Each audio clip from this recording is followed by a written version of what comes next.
Yeah. Saudi Arabia as an economy can do a bit of arm twisting here and there wherever it deems fit. Is Pakistan an economic power? Pakistan is a military power now. That's what we have under our belt. But I don't see Pakistan militarily taking military action against a country that attacked Saudi Arabia. Again, I say, it hasn't done so against the Houthis.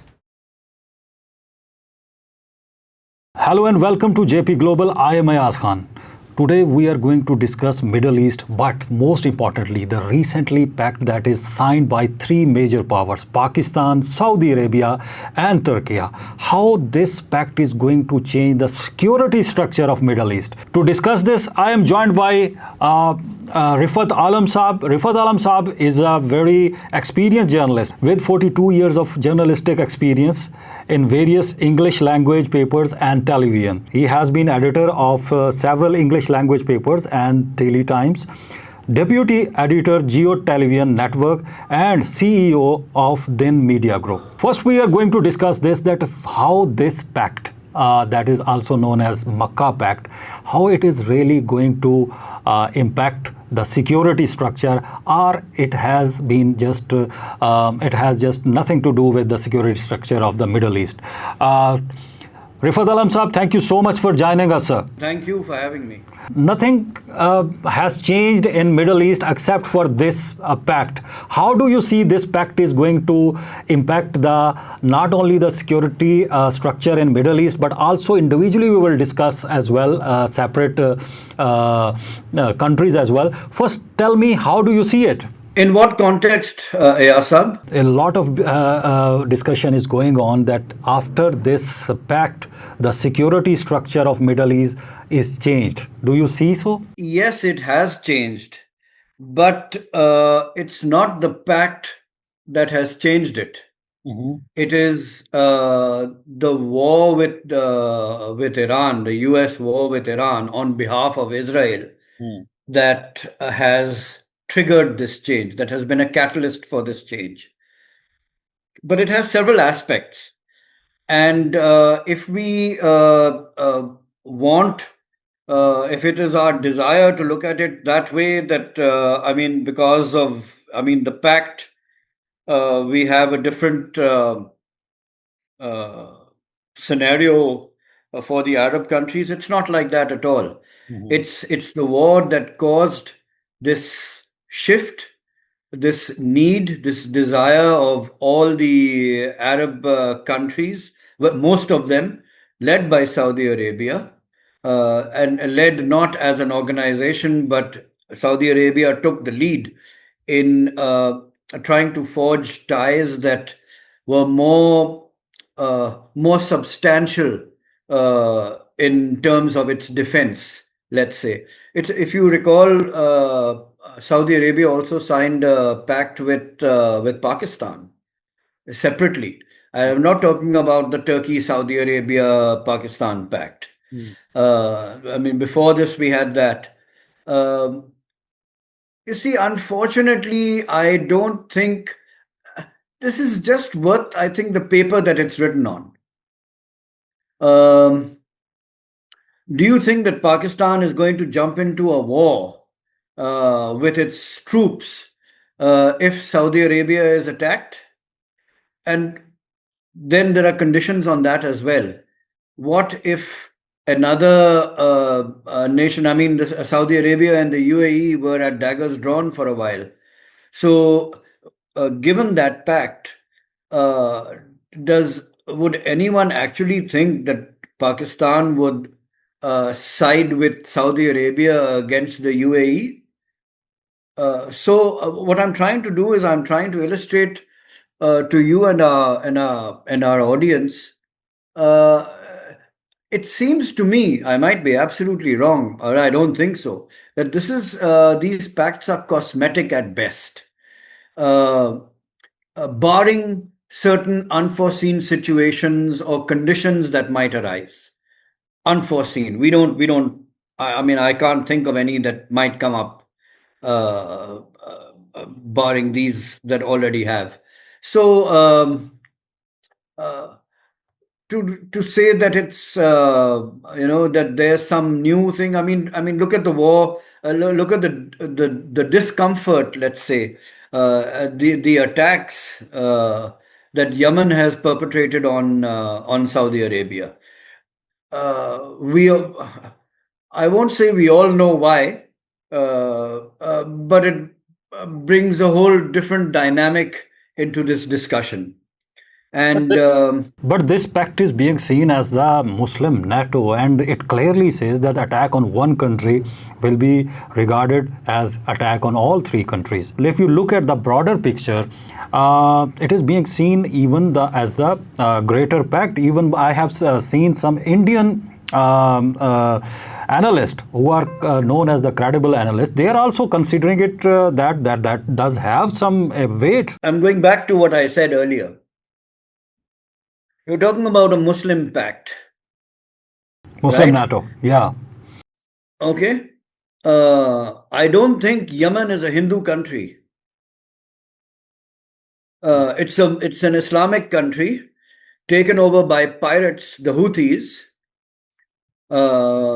Control has been wrested away from the Yemeni government per se for whatever it was worth earlier. And they attacked Saudi Arabia on behalf of Iran. So Iran's been bombing Abu Dhabi and Saudi Arabia and and every other Islamic country that one can probably think of. They were all Islamic countries. So there's I mean, these things are what we wish to imagine, a force of the Ummah and stuff like that. These things have flown out the window ages ago, and as soon as it's best for Pakistan and for Pakistanis especially, because the world doesn't see it like this. We are the only people who tend to see it like this. As an Islamic force, we had the Islamic bomb. No one really cared about it. These are jokes. These are for local Pakistani consumption and to pump up our own and inflate our own egos. And our governments systematically have done this, which is a cruelty, really, with our Pakistani citizens at home here in Pakistan. It's always best to be real. And the reality is that there is no such thing, there is no such force. No such force is going to work in the foreseeable future.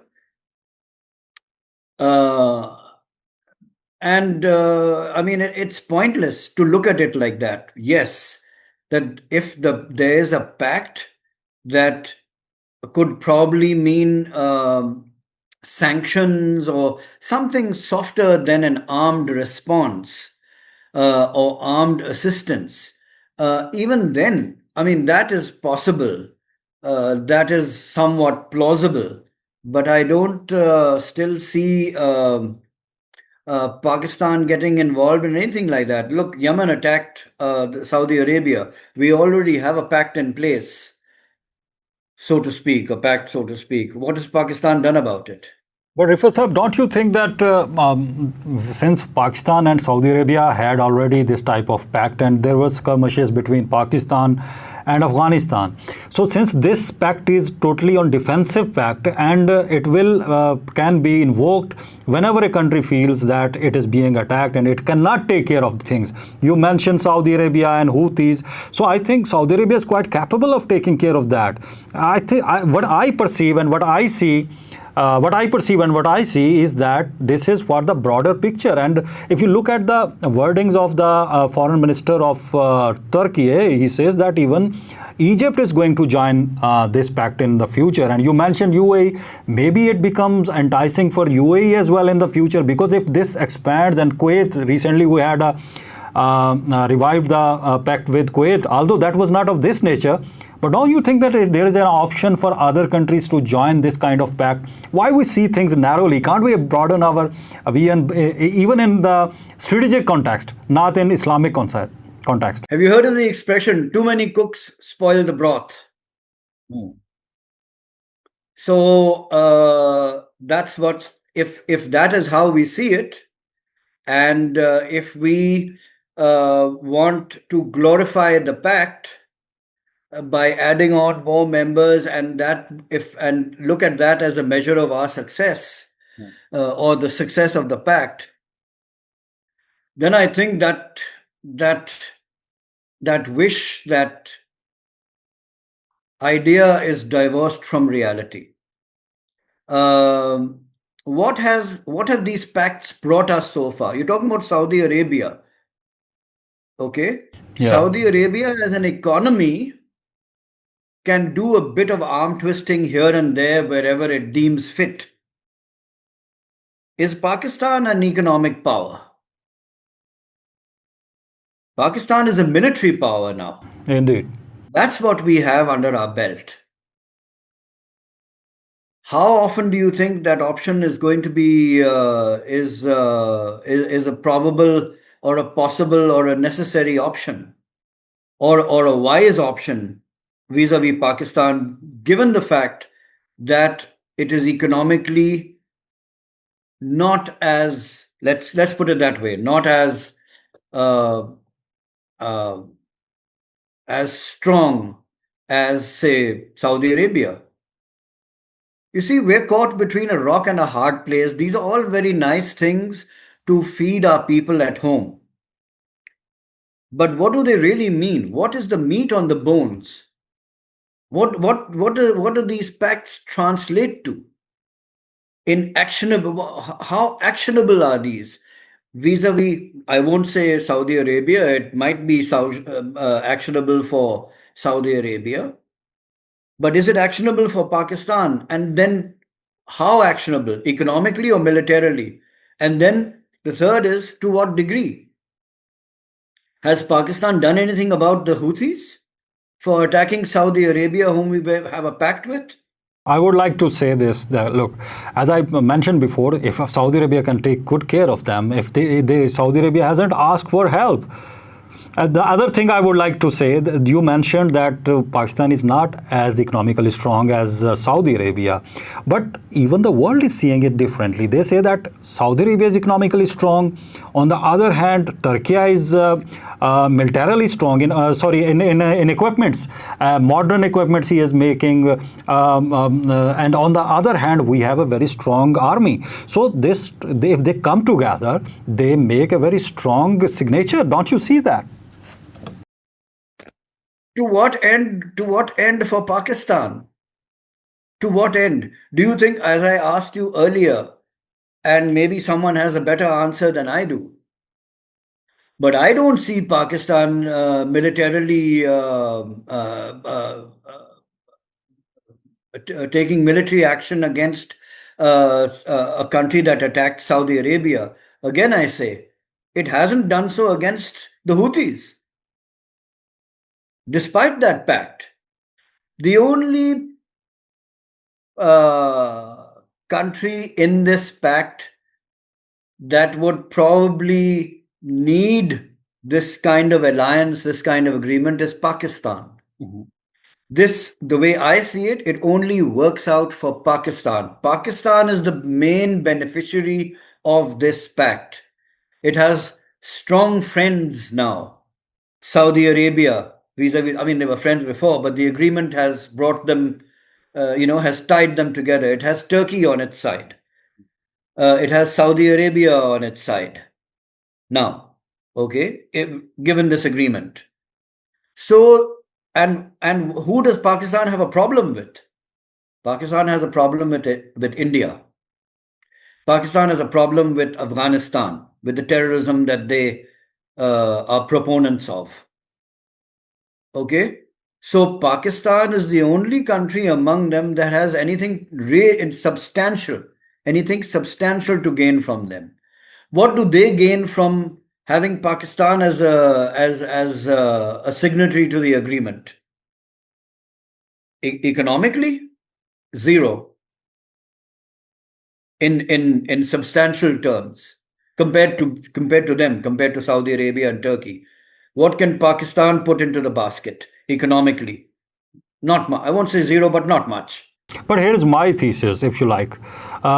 When I see the national security strategy of United States, not what Trump is doing right now, but if you look at the broader picture, into the national security strategy of United States, it is clear that Middle East is not the priority. Maybe Trump is trying to get rid of all this, and he says that this is your problem, you resolve it. And Saudi Arabia, understanding this, is coming up with this model like first agreement signed with Pakistan and now Turkey. And if next phase, in the next phase, Egypt joins and the other countries join in. Why do we see this, that it would remain restricted to the military and defense? Maybe in the future we are having closer economic ties with each other. All these countries, like the European countries having, they are on the one hand they have NATO, on the other hand they have European Union. Don't you think that this could result in that as well? I said primarily. I said, what do we contribute now? The pact is now. In the future, of course, there is economic benefit to be drawn from this. Trade, that is the major. I'm talking. I mean, economic terms or military terms. So, economic terms, there's a lot to be gained, and a lot for Pakistan to gain. Again, we come back to that. Pakistan is the major beneficiary, and this has been played very well by the Pakistani government, by the CDF. Excellent. It's an excellent game plan. And it's not, it's, and some people will see this negatively, the words, it's a game plan, as though, no, it's excellent strategy. It's excellent strategy, and we all know, and everybody knows who the main beneficiary is currently. Will they all be beneficiaries? Yes, at one time. There are two other factors in this. This bothers India. This whole idea of India being the regional kingpin is gone. It's finished. It's the end. It's done with. Okay, so the other factor is Trump. Now, I don't see President Donald Trump having the mental capacity to fathom how he can draw benefit from the new situation that is arising. Given the Middle East, given the Strait of Hormuz issue, given Iran's pact with Oman, that has nothing to do with Trump. Nothing. Now, if you're indicating, if you're trying to ask me how that whether Trump will suddenly see sense, or he'll suddenly try and be a parasite to this agreement between Oman and Iran. And Oman's agreement, and who is going to win from this and who would be the loser. If we go to the conclusion of this that we started, you looked a bit of pessimist, but on the other hand, you mentioned India. India is really worried. They say that we are looking very closely, and even there was some news. I mean, or you can call it rumors or whatever, that India is also considering having such type of agreement with Israel and UAE perhaps. So how do you see things? If that things materializes, then do you think that the importance of this pact will become much more relevant? India is already very closely linked to Israel. Has been for ages. It's nothing new. With the UAE, you see there the number of if you have been to Dubai, like many of our friends have, they see how, and not now, this has been for ages. And Saudi Arabia too hasn't been very enamored of Pakistanis. A lot of the work, a major portion of the workforce in the UAE is either Indian or Bangladeshi. Okay?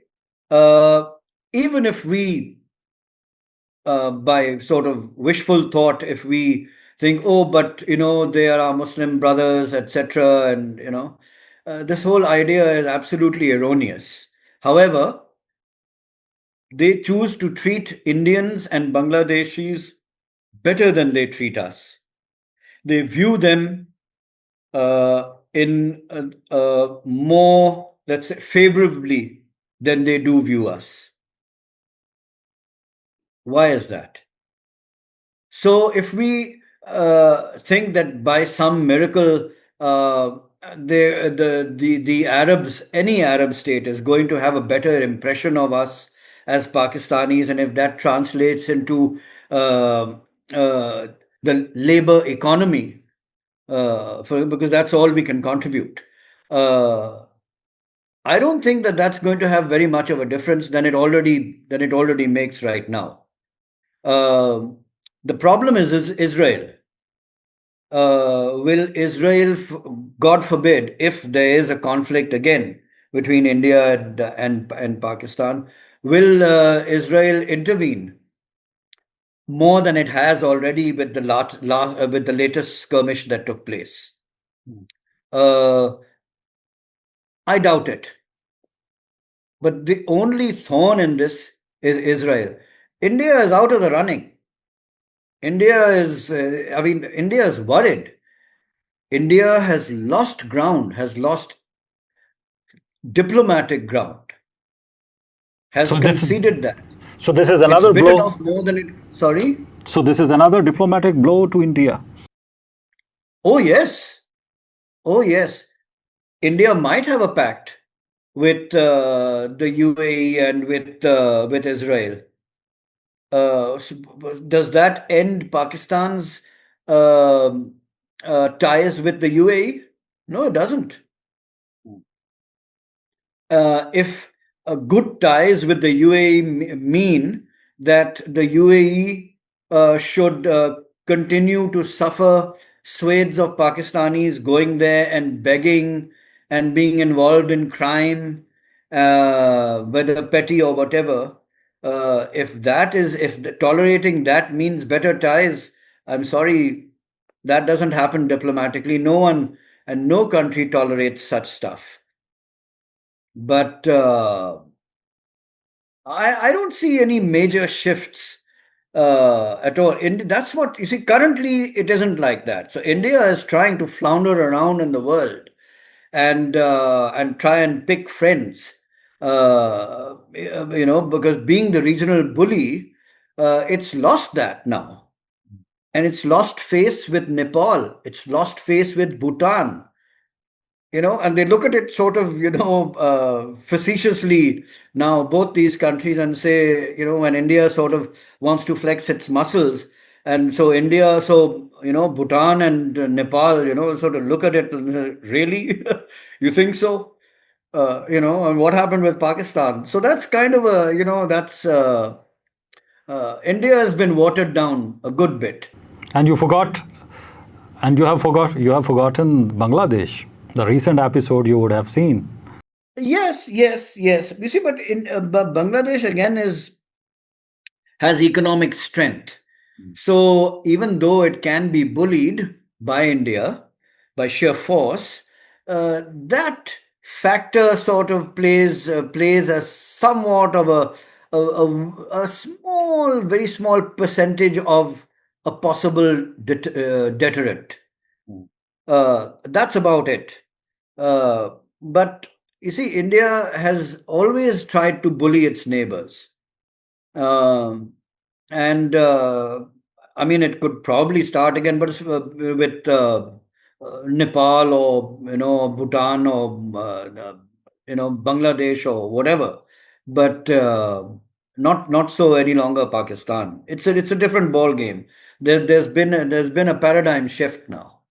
Or yet India would be coming up with another film like Dhurandhar and etc. like that to celebrate its so-called win. Yeah, yeah. You see, their film world and these dreams that they live in are pretty good. But that's what they are. They're dreams and films. Reality has proven otherwise very recently. That's very interesting topic, and sometime we will discuss that as well. So thank you so much for joining us and this insightful discussion, Rifat Saab. Thank you so much. Thank you very much.